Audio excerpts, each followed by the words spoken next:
नमस्कार दोस्तों, इस काव्य संध्या में आपका स्वागत है। माँ के साथ सीरीज के चौथे भाग में आज मैं कुछ शेर, गज़ल और कविताएं लेकर आई हूँ, जो शायद मैं आज किसी कवि सम्मेलन में बोलने वाली थी, लेकिन मुझे मौका नहीं मिला, तो मैंने सोचा कि मैं आपके साथ ही इसे बांट लूँ। शायद आप मेरे साथ हो। कुछ शेर आपके सामने प्रस्तुत करती हूँ। अपनी हसरतों को इस कदर चाहो, अपनी हसरतों को इस कदर चाहो, जिस तरह ईश्वर अपने हर बंदे को चाहता है, जिस तरह ईश्वर अपने हर बंदे को चाहता है। दूसरा शेर देखिएगा दोस्तों। जमाने ने जीने न दिया, जमाने ने जीने न दिया, बहाने हैं अपनी कमियां छुपाने की। जमाने ने जीने न दिया, बहाने हैं अपनी कमियां छुपाने की।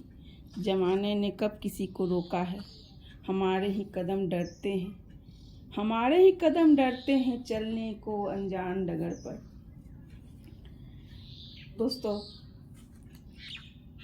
शेर तो बहुत सारे हैं, लेकिन कुछ शेर ही मैंने जो आपको शायद पसंद आए आपके लिए चुन के लाई हूँ। चाल तो तुम्हारी अपनी थी, चाल तो तुम्हारी अपनी थी, सह और मात तुम्हारी अपनी थी। दूसरे को दोष मत दो, सोच तुम्हारी अपनी थी। चाल तो तुम्हारी अपनी थी, सह और मात तुम्हारी अपनी थी। दूसरों को दोष मत दो, सोच तो तुम्हारी अपनी थी। दोस्तों, आज के युवा पीढ़ी की ये सच्चाई है। ये शेर जो मैं आपको सुनाने जा रही हूँ, ये शायद मैंने खुद पर ही लिखा हो। एक ज़मीं मेरी भी, एक आसमां मेरा भी, एक ज़मीं मेरी भी, एक आसमां मेरा भी। ख्वाब जो चुने मैंने, उसकी एक उड़ान मेरी भी। ख्वाब जो चुने मैंने, उसकी एक उड़ान मेरी भी। आज का युवा वर्ग सपने बहुत देखता है, और उन सपनों को पूरा करने के लिए उसे घर छोड़ना ही पड़ता है, और कॉलेज, हॉस्टल उसकी ज़िंदगी बन जाते हैं। इसी विषय पे मैंने एक कविता लिखी है, जो आपके सामने प्रस्तुत कर रही हूँ। उसका शीर्षक है सपने बनाते हैं हम। सपने बनाते हैं हम, सपने खाते हैं हम। सपने बनाते हैं हम, सपने खाते हैं हम। भूख जब लगती है, माँ की रोटी याद आती है। भूख जब लगती है, माँ की रोटी याद आती है। ख्वाबों में भी मुझे वो खिलाती है, ख्वाबों में भी वो मुझे खिलाती है। कितना भी मना करूं, मुंह में निवाला डाल जाती है। नींद जब खुलती है, पेट जब जलती है, मन एहसासों से भरा होता है। नींद जब खुलती है, पेट जब जलती है, मन एहसासों से भरा होता है। भूख होती है कहाँ, मन ख्वाबों से भरा होता है। फिक्र यह हर पल उसे सताती है, फिक्र यह हर पल उसे सताती है। मैंने खाया कि नहीं जान जाती है। भूखे मेरे मन को सहलाती है, भूखे मेरे मन को सहलाती है। मन ही मन रोती है, मन ही मन मुझे खिलाती है। मन ही मन रोती है, मन ही मन मुझे खिलाती है। ख्वाब पूरे करूँ अपने मुझे बताती है, ख्वाब पूरे करूँ अपने मुझे बताती है। मन को अपने बांध मुझे समझाती है, मन को अपने बांध मुझे समझाती है। भूखा जब होता हूँ, भूखा जब होता हूँ, माँ भी भूखे रह जाती है। भूखा जब होता हूँ, माँ भी भूखे रह जाती है। सपने बनाते हैं हम, सपने खाते हैं हम। भूख जब लगती है, माँ की रोटी याद आती है। दोस्तों, आपको ही महसूस करके मैंने ये लिखा है, शायद आपके दिल को छुआ हो। एक लड़की को आज़ादी आजकल पढ़ने लिखने सभी चीज़ों की दी जा रही है, लेकिन वो केवल कुछ वर्गों तक ही सीमित है। ये शायद हम सब नहीं समझ पाते, और उस वर्ग में भी वो पढ़ लिख तो रही है, लेकिन कहीं आने जाने की आज़ादी अभी भी उसे पूरी तरह से नहीं मिली। उसी विषय पे मैंने ये कविता लिखी है। लड़की पूछ रही है, लड़की पूछ रही है, लड़की होना क्या अपराध है, सुंदर होना क्या पाप है। लड़की पूछ रही है, लड़की होना क्या अपराध है, सुंदर होना क्या पाप है। लड़कियां क्या कभी सुरक्षित नहीं हो पाएगी, क्या लड़की होने का कर्ज आजीवन चुकाएगी। लड़की पूछ रही है। जननी हूँ मैं, अर्धांगिनी हूँ मैं, बहन हूँ मैं, बेटी हूँ मैं, सृष्टि का आरंभ हूँ मैं, सृष्टि का संचार हूँ मैं, दुनिया की पालनहार हूँ मैं, फिर भी अपने आबरू को क्या बचा पाएगी। लड़की पूछ रही है। सारी शिक्षा क्या मेरी बेकार है, सारी डिग्री क्या मेरी निराधार है। सोच दुनिया भर की मेरे अंदर भरी पड़ी है, फिर भी लड़की शब्द मेरे ऊपर भारी पड़ी है। सोच दुनिया भर की मेरे अंदर भरी पड़ी है, फिर भी लड़की शब्द मेरे ऊपर भारी पड़ी है। लड़की होना क्या इतना बड़ा गुनाह है। लड़की पूछ रही है। सहारे मेरे सारे रिश्ते, चल नहीं सकती फिर भी मैं अकेले रास्ते। सहारे मेरे सारे रिश्ते, चल नहीं सकती फिर भी मैं अकेले रास्ते। सोच किसी और की गंदी, बनाऊं क्यों मैं अपने आप को बंदी। सोच किसी और की गंदी, बनाऊं क्यों मैं अपने आप को बंदी। लड़की पूछ रही है। दोस्तों, ये तो आज की सच्चाई है जो हम स्त्री शिक्षा को बढ़ावा दे रहे हैं और साथ साथ लड़के और लड़की कदम मिलाकर आगे बढ़ रहे हैं, फिर भी कहीं ना कहीं वो और उनकी सुरक्षा का सवाल अभी तक हमारे बीच है। अगली कविता मेरी युवाओं पर है, जो बाहर जब निकलते हैं पढ़ने के लिए या अपने ख्वाबों को पूरा करने के लिए, तो अपने वो रास्ते से भटक जाते हैं और उन्हें पता ही नहीं चलता कि वो भटक रहे हैं।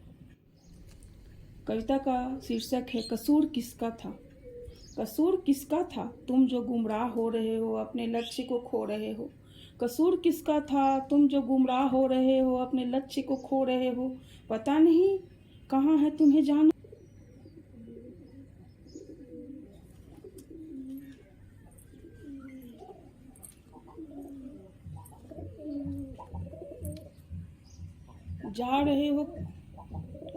जा रहे हो किशोर, भ्रमित हो गए हो अपने लक्ष्य से। किताबों से थी दोस्ती निभानी, मौज मस्ती को अपनी संगत बना रहे हो। कैसे कहोगे किस कसूर किसका था। हाथों में कलम का साथ होना था, किस्मत की लिखनी थी कहानी, जीवन है तुम्हारा। हाथों में कलम का साथ होना था, किस्मत की लिखनी थी कहानी, जीवन है तुम्हारा। हाथों में है सिगरेट, होठों पे है गाली, किस्मत की कहानी को तुमने धुएं में उड़ा दी। किस्मत की कहानी को तुमने धुएं में उड़ा दी। बैठे हो धुएं के गुब्बार में, सोच रहे हो खाली। बैठे हो धुएं के गुब्बार में, सोच रहे हो खाली। कहाँ भूल हो गई तुमसे जो गलत हो गई तुम्हारी कहानी। सोचना था बहुत पहले तुम्हें जब करते थे मनमानी। अब भी सोच लो तुम, अब भी सोच लो तुम कसूर किसका था जो तुम गुमराह हो रहे हो। अब भी सोच लो तुम कसूर किसका था जो तुम गुमराह हो रहे हो। अपने लक्ष्य को खो रहे हो, पता नहीं कहाँ है तुम्हें जाना। कैसे कहोगे कसूर किसका था। दोस्तों, ये कुछ पंक्तियाँ थी उन युवाओं के लिए जो आते तो हैं अपने माँ बाप का घर और सुख सुविधा छोड़ के अपने सपनों को पूरा करना, लेकिन भटक कर कुछ और ही करने लगते हैं। बेटियां आजकल पढ़ने लगी है दोस्तों, और हम माँ बाप भी बेटियों को बेटों के बराबर पढ़ाने की कोशिश कर रहे हैं। कोशिश मैं इसलिए कहूँगी कि पढ़ाने के बावजूद भी उन्हें बिना दहेज का शादी करना मुश्किल हो जाता है। इसी विषय पे मैंने ये कविता लिखी है। बेटियां आजकल पढ़ने लगी है, कविता का शीर्षक है। बेटियां आजकल पढ़ने लगी है, बेटियां आजकल आगे बढ़ने लगी हैं। बेटियां आजकल पढ़ने लगी हैं, बेटियां आजकल आगे बढ़ने लगी हैं। बेटियां आजकल कमाने लगी हैं, बेटियां आजकल कमाने लगी हैं, बेटियां आजकल जिम्मेदारियां निभाने लगी हैं, बेटियां आजकल माँ बाप का भी हाथ बटाने लगी हैं। क्यों? क्योंकि वह स्वयं के लिए दहेज जुटाने लगी है, क्योंकि वह स्वयं के लिए दहेज जुटाने लगी है। जाने किसने यह रिवाज बनाया है, शादी के बाद बेटी को घर छोड़ जाना है। जाने किसने यह रिवाज बनाया है, शादी के बाद बेटी को घर छोड़ जाना है। तन से माँ बाप का घर छोड़ देती हैं बेटियाँ, तन से माँ बाप का घर छोड़ देती हैं बेटियाँ, मन से उसी घर में रह जाती हैं बेटियाँ। जिम्मेदारियों से नहीं घबराती हैं बेटियाँ, मायके और ससुराल दोनों की जिम्मेदारी निभाती हैं बेटियाँ। अपना मान सम्मान और पहचान भी बनाती हैं बेटियाँ, अपने घर संसार को बनाने में आधी जिम्मेदारी निभाती हैं बेटियाँ। मकान को घर बनाती हैं बेटियाँ, अपने सास ससुर को की भी बेटी बन जाती हैं बेटियाँ, अपने सास ससुर की भी बेटी बन जाती हैं बेटियाँ। अपने जीवन साथी से रहती नहीं पीछे, हमराही उसे बनाती हैं बेटियाँ। अपनी इच्छाओं को समझने लगी हैं बेटियाँ, अपनी इच्छाओं को समझने लगी हैं बेटियाँ, अपने सपनों को जीने लगी हैं बेटियाँ। कुंठित नहीं है अब वह, कुंठित नहीं है वह। समाज के रीति रिवाजों से, समाज के अनचाहे रीति रिवाजों को मिटाने लगी हैं बेटियाँ। हम सफ़र स्वयं के लिए स्वयं चुनने लगी हैं बेटियाँ, हम सफ़र स्वयं के लिए स्वयं चुनने लगी हैं बेटियाँ। दहेज के दानों को समाज से भगाने लगी हैं बेटियाँ, लड़कों को पति से दोस्त बनाने लगी हैं बेटियाँ, लड़कों को पति से दोस्त बनाने लगी हैं बेटियाँ, उसे आदमी से इंसान बनाने लगी हैं बेटियाँ। बेटियाँ आजकल पढ़ने लगी हैं, बेटियाँ आजकल कमाने लगी हैं, माँ बाप का हाथ बटाने लगी हैं, स्वयं के लिए स्वयं दहेज जुटाने लगी हैं। दोस्तों, आज की ज़िंदगी की यही सच्चाई है कि बेटियाँ पढ़ तो रही हैं, लेकिन वह पढ़ने लिखने के बाद कमा कर खुद के लिए ही दहेज जुटा रही हैं, और लड़के दहेज ले रहे हैं। जो लड़कियाँ उनके साथ पढ़ रही हैं, फिर भी उनसे वो दहेज लेकर शादी कर रहे हैं। यही हमारी समाज की सच्चाई है। इसी विषय पे मैंने एक कविता लिखी है। दहेज हमारे समाज को खोखला करता जा रहा है। युवा पढ़ लिख कर भी अपने मान सम्मान को बेचकर दहेज लेकर शादी कर रहे हैं। दहेज विषय बहुत ही भारी है हमारे समाज पे। उस दहेज के विषय में जो कविता है मेरी, उस कविता का नाम है इतने तो मजबूर नहीं तुम। इतने तो मजबूर नहीं तुम, माँ बाप को समझा नहीं सकते, बिना दहेज के दुल्हन ला नहीं सकते। इतने तो मजबूर नहीं तुम, माँ बाप को समझा नहीं सकते, बिना दहेज के दुल्हन ला नहीं सकते। बिना दहेज के पैसे के दुनिया तुम अपनी बसा नहीं सकते। क्या तुम समझते नहीं? क्या तुम समझते नहीं? लड़का लड़की में अब कोई भेद नहीं, पड़ती है तुम्हारे साथ, कदम से कदम मिलाकर चलती है तुम्हारे साथ। फिर भी वो खरीदार है और तुम सामान हो, फिर भी वो खरीदार है और तुम फिर भी वो खरीदार है और तुम सामान हो। इतने तो मजबूर नहीं तुम, समाज के रूढ़ियों को तोड़ नहीं सकते, गलत रिवाजों का साथ छोड़ नहीं सकते, दहेज जैसे दानों का मुंह तोड़ नहीं सकते। इतने तो मजबूर नहीं तुम, बोली न तुम अपनी लगवाओ, खुद को न खरीदवाओ, वसूलते हो तुम अपनी कीमत, माँ बाप ने जो तुम पे खर्च किया, वसूलते हो तुम अपनी कीमत, माँ बाप ने तुम पे जो खर्च किया। इतने तो मजबूर नहीं तुम, बेच दी तुमने वो सारी शिक्षा जो तुमने अपनी मेहनत से अर्जित किया, बेच दी तुमने वो सारी शिक्षा जो तुमने अपनी मेहनत से अर्जित किया। चंद सिक्कों के लोभ में अपना स्वाभिमान बेच रहे हो। इतने तो मजबूर नहीं तुम, चंद सिक्कों के लोभ में अपना स्वाभिमान बेच रहे हो। इतने तो मजबूर नहीं तुम, इतने तो मजबूर नहीं तुम।